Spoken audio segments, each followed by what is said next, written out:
Hola hermanos, buenas tardes, que Dios les bendiga. Nos toca el día de hoy empezar una carta, la carta a los Corintios, Primera de Corintios, capítulo 1 al capítulo 4. Bueno, empezamos pues viendo que una iglesia establecida en este puerto, ¿no? Un puerto posiblemente similar a Veracruz, donde Veracruz llegan barcos de lejos, de Europa, de varias partes del mundo, donde nos llegan importando, ¿verdad? Cosas del exterior. Así también igual en Corintios. Existía un puerto en la cual ahí ¿cómo se llama? Llegaban productos, ajá, había mercadería, había pues lógicamente una economía fluctuante y también estaba, ¿no? El paganismo, igual, ajá, como podemos ver, cuando hay puertos, cuando hay ese tipo de cuestiones, bueno, vemos que las redes de prostitución, de las redes de hoy en día de narcotráfico y todo eso, pues son fuertes, ¿no? Y sin duda, pues la iglesia de Corintios estaba establecida en un puerto donde había, pues, pecado, obviamente, ¿verdad? Donde brillaba el pecado en las personas. Y bueno, estratégicamente, una iglesia, ¿por qué debe de estar en un lugar así? Pues sí, precisamente para que sea luz al mundo, ¿verdad? Dice que Jesús vino y fue la luz del mundo, ¿verdad? Y cuando llegó Jesús a ser la luz del mundo, él disipó las tinieblas, ¿verdad? Llega Jesús y se disipan las tinieblas. Bien, después de una salutación, de un saludo que hace el apóstol Pablo a la iglesia, ¿verdad? Le dice a la iglesia de Dios que está en Corinto, dice, ¿dónde está? Ah, a los santificados en Cristo Jesús, los llama ya como santos, llamados a ser santos, con todos los que en cualquier lugar invocan el nombre del Señor Jesucristo. Ahí estamos nosotros, hermanos. Y les dice que la gracia y la paz de Dios, nuestro Padre y Señor Jesucristo, ¿verdad? Y comienza a dar una acción de gracias, ¿verdad? Les dice allí en el versículo 7 algo hermoso, de tal manera que nada os falta en ningún don. Ser una iglesia que tenía dones. De hecho, en Corintios capítulo 13 vemos los dones espirituales, la gran explicación de los dones, pero había sin duda un desorden. Ya cuando lleguemos a ese capítulo, pues ya lo veremos, ¿verdad? Pero había un desorden en cuanto a esas cuestiones espirituales. Entonces, le dice eh, que nada os falta en ningún don, esperando la manifestación de nuestro Señor Jesucristo, esperando, ¿verdad? Entonces, hermanos, gracias a Dios que en la iglesia hay dones ministeriales, dones espirituales, ¿verdad? Esperando que el Señor se manifieste con poder en la iglesia de Jesucristo, el cual también nos confirmará hasta el fin, para que seáis irreprensibles hasta el fin también, en el día de nuestro Señor Jesucristo. Ajá. Fiel es Dios, por el cual fuisteis llamados a la comunión con su Hijo Jesucristo nuestro Señor. Hermanos, la iglesia es del Señor y Él es fiel y su llamamiento es irrevocable. El llamado que Dios te ha hecho a un ministerio, al servicio, al don que Dios te ha dado, Él es fiel. Ajá, y el don es irrevocable. A veces nos podemos equivocar, a veces podemos tomar malas decisiones, a veces podemos caer aún en pecado, pero el llamado de Dios es irrevocable y su fidelidad no depende de nuestra conducta, ¿sí? Su fidelidad es inmensa. Él es poderoso para salvarnos, para levantarnos, para guardarnos, disciplinarnos, exhortarnos, pero a un mismo tiempo restaurarnos y animarnos para seguir adelante, ¿sí? Y comienza con una problemática en la iglesia, y esto que al apóstol Pablo le apremia escribir esta carta, ¿verdad? Y les dice que os ruego, pues, hermanos, os ruego, con una solicitud amorosa, les dice, os ruego, hermanos, por el nombre de nuestro Señor Jesucristo, que habléis todos una misma cosa y que no haya entre vosotros divisiones, que hablen una misma cosa. Tal pareciera que había varias cosas, ¿no? Podían ser cosas doctrinales por el contexto de la iglesia, ¿verdad? Y aquí nos dice, ¿no? Unos querían ser de Apolos, otros querían ser de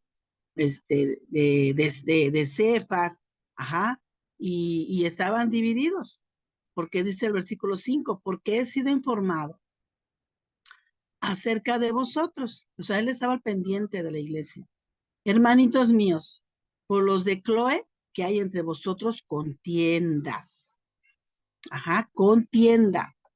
Ahí está una situación, un pecado que puede haber existir en la iglesia, contiendas. Dicen, yo soy de Pablo, yo soy de Apolo, yo soy de Cefas y yo soy de Cristo. ¿Acaso Cristo está dividido? No, ¿verdad? Entonces, por ahí comienza el apóstol Pablo a exhortarles a que vivan en unidad.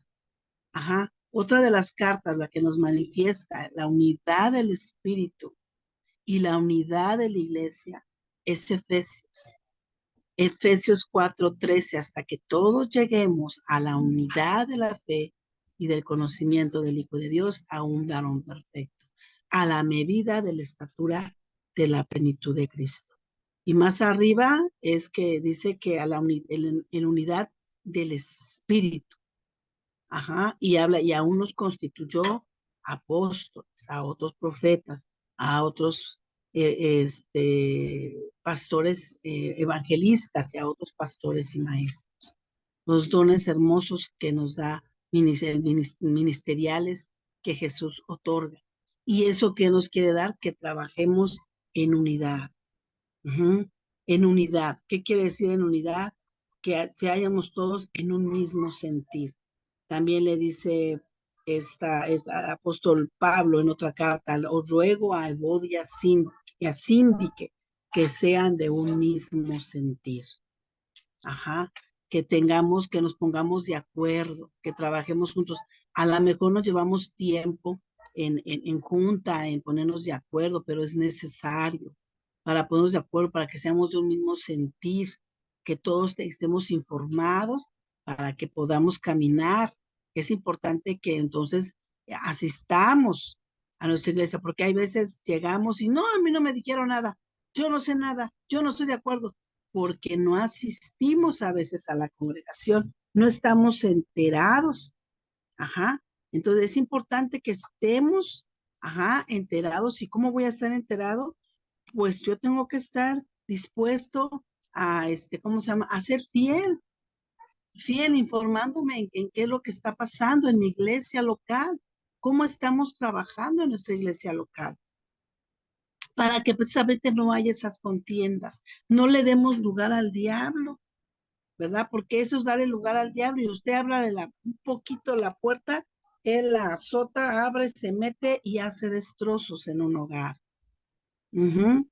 Entonces, hermanos, dice que seamos de un mismo sentir. Quiero decir que cada uno de vosotros dice, yo soy de Pablo, yo soy de Apolos, yo de Cefas y yo de Cristo. Ahí está, precisamente el liderazgo, ¿verdad? El liderazgo de la iglesia. Ajá. Entonces, hermanos, necesitamos ser de un mismo sentir. Todos somos de Cristo, porque Cristo pagó por todos lo mismo. No pagó más por ti, no pagó más por otra persona. Por todos pagó lo mismo. Ajá. Y el Señor entonces comienza también a hablar sobre la sabiduría del mundo y la sabiduría de Dios, ¿no? Y le dice que la sabiduría de los sabios, ajá, y que Él va a utilizar, ajá, al perdido, al miserable, al más desechado de los hombres, para poner en su lugar al que se cree sabio, ¿verdad? Y que tengamos también cuidado de esa sabiduría. Nos habla de una sabiduría pero una sabiduría del mundo, ¿sí? Que no procede de Dios, ¿sí? Que no procede de Dios, que procede del mundo y que tengamos cuidado. Ajá. Acuérdense que aquí la iglesia, pues eran conjunto de personas de diferentes idiosincrasias, de diferentes culturas, de diferentes formas de pensar, como griegos, con sus filosofías ya helénicas, filosóficas platónicas, donde los judíos tuvieron que luchar, o la iglesia, perdón, tuvo que luchar contra esas filosofías huecas, contra esas, ¿cómo se llama? Contra esas herejías que se mezclaron sutilmente a la iglesia, y que fueron, que se ven muy sabias, que se ven muy bonitas o disfrazadas de piedad, que se ven disfrazadas de mucho conocimiento, pero sin embargo no son espirituales, parecieran espirituales, pero no lo son. Entonces dice que tenemos que tener mucho cuidado con eso. Sí, y aquí nos maneja, ¿verdad? El Señor Jesús, que Él escogió de lo necio del mundo para avergonzar a los sabios. ¿A qué sabios? Pues a los que se creen sabios, a lo que yo les estaba diciendo ahorita. Y lo débil del mundo escogió Dios para avergonzar a lo fuerte. Mas por Él estáis vosotros en Cristo Jesús, el cual nos ha sido hecho por Dios sabiduría, justificación, santificación y redención. 4 doctrinas fundamentales de la cristología. Somos justificados, no por mí, no porque ya me volví justa porque yo me lo merezco y porque el Señor murió por mí y ahora me convierto en justa. No, esa no es la imputación de la justicia de Dios. Es que Él, muriendo en la cruz del Calvario, Dios imputa esa justicia, ¿verdad? En nosotros, pero es por Cristo, por la justicia de Cristo, no porque lo merezcamos. Somos injustos, pero la justicia de Dios es imputada en nosotros por medio de Jesucristo, no porque nosotros nos convirtamos justos y porque nosotros lo merezcamos. Es una acción directamente por la gracia y misericordia de Dios que es imputada en nosotros por la acción de Cristo. La justificación. Somos hechos justos, ¿verdad? Pero por Cristo, por un justo que murió en la cruz del Calvario. Entonces ahí está, y somos hechos santos. También dice que la santificación y la santificación, que es el proceso del Espíritu Santo, para poder limpiarnos de pecado, para estarnos limpiando de pecado en toda esta vida, pecaminosa. Es un proceso, de limpieza profunda para hacernos santos delante de Dios. Y redención, dice, bueno, pues ¿cuál es la redención? Que somos comprados, redimidos por un precio. Y ese precio fue la sangre de nuestro Señor Jesucristo. Dice ahí que y ni mi palabra y ni mi predicación fue con palabras persuasivas de humana sabiduría, sino con demostración del Espíritu y de poder. No les traigo humana sabiduría. Ahí está la sabiduría que es, la del mundo es humana. Puedes tener mucho conocimiento, pero humano. En las universidades, en tu trabajo, las estrategias de empresas, toda la psicología que hoy existe, es humana. Sabiduría humana. ¿Te puede ayudar? Sí. Pero dice el apóstol Pablo, yo te traigo la demostración del Espíritu y de poder. Sí, pero a veces esa sabiduría humana no transforma la vida. Puede corregir una conducta, a lo mejor corrige una conducta, pero una cosa es corregir una conducta y otra cosa es transformar una vida, completamente.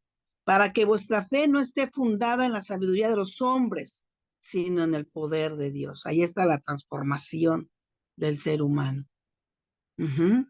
Ahí está. ¿Por qué? Les puedo decir algo.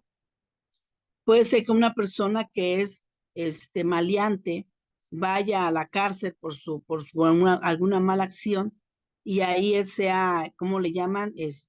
Lo capaciten en su conducta, lo ponen en psicología, lo ponen a trabajar y bueno, lo hacen queriendo que sea un hombre bueno ante la sociedad y él sale con una mejor conducta, ajá, y hemos visto que de repente vuelven a recidir.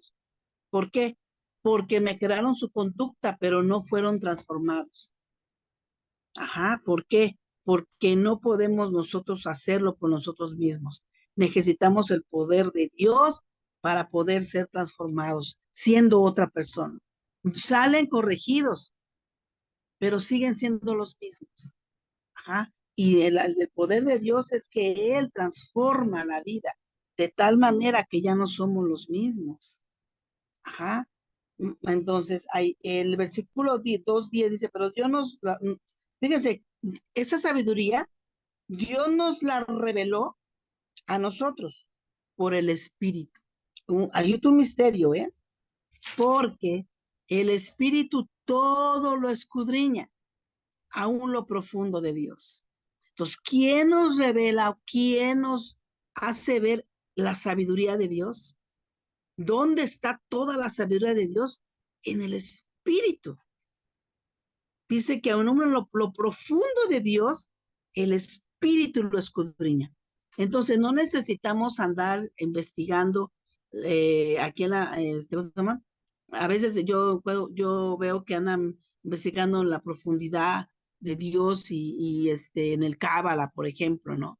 Que andan buscando qué más hay escondido, ajá, los de estos que está eh, los códigos que están escondidos para poder hacer grandes cosas, todo está codificado y está ahí lo oculto de Dios y está lo misterioso y hay que estarlo sacando a la luz y yo tengo que estarlo buscando por mis propias fuerzas.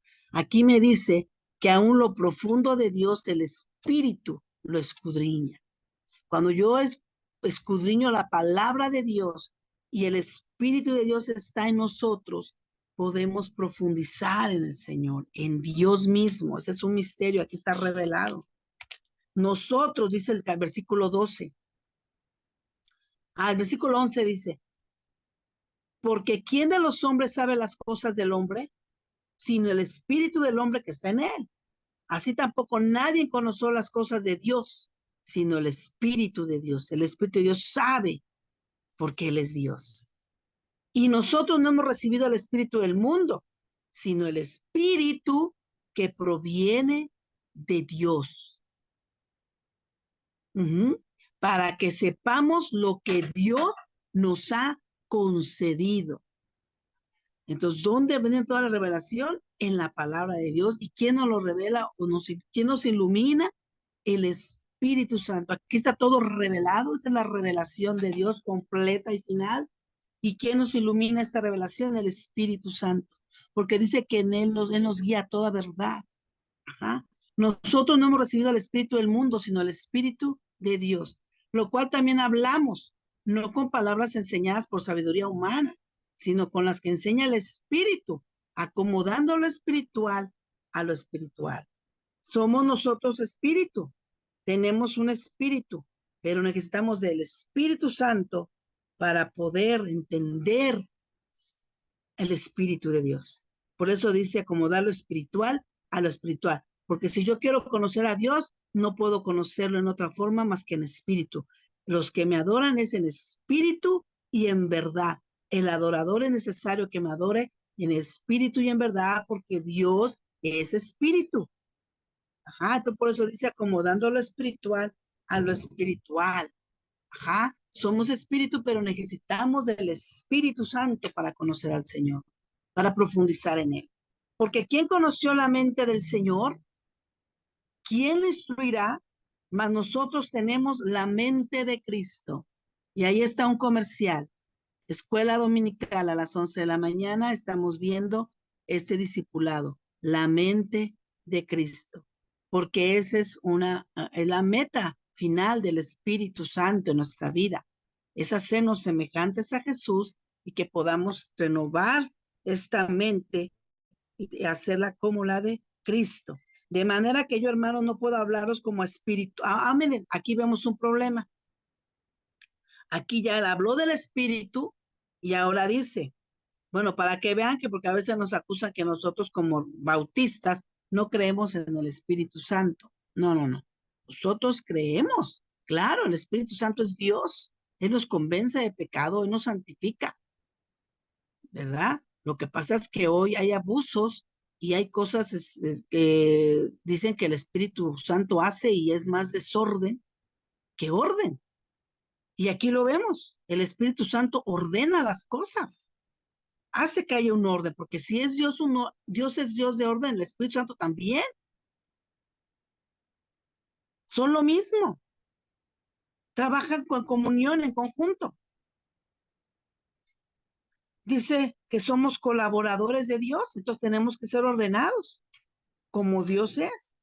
Y aquí fue el apóstol Pablo muy ordenado, porque les dijo, capítulo 3, de manera que yo, hermanos, no puedo hablaros como espirituales, sino como a carnales, como a niños en Cristo. ¿Por qué les dijo eso? Porque tenían los dones, lo vimos hace poquito, hace ratito lo leímos, que tenían todos los dones, pero son carnales. Había un desorden con los dones. Y dice que los tuvo que hablar como a carnales. Eran como niños en Cristo. Entonces, aquella persona le gana la carne, a todo cristiano que nos gana la carne, seríamos que somos niños en Cristo, que no hemos crecido espiritualmente. Porque si somos espirituales nos tiene que ganar el espíritu. Y les dice en el versículo 3, 2 y 3, os di a beber leche y no vianda, o sea, no leche, pues no carne, porque aún no eras capaces, ni sois capaces todavía. Fíjense, a veces hay personas que duran años en el evangelio y todavía siguen con lechita espiritual. Porque aún sois carnales, pues habiendo entre vosotros celos, contiendas, disensiones, no sois carnales y andáis como hombres. Entonces, hermanos, cuando hay en la iglesia divisiones, contiendas, es que la iglesia es carnal y entonces hay un problema de crecimiento espiritual y entonces somos niños en espíritu porque no hemos entendido las cosas del espíritu y no hemos crecido. Podemos tener años en el evangelio y ser niños en el espíritu y a estar en contiendas, en pleitos, en celos, porque no hemos entendido la unidad del Espíritu Santo. Y esto no edifica y empieza a hablar el apóstol Pablo sobre la edificación. ¿Quién plantó, quién regó? Apolos, pero el crecimiento lo da el Señor. Ajá. Y dice que nos fijemos bien en que ya está el fundamento.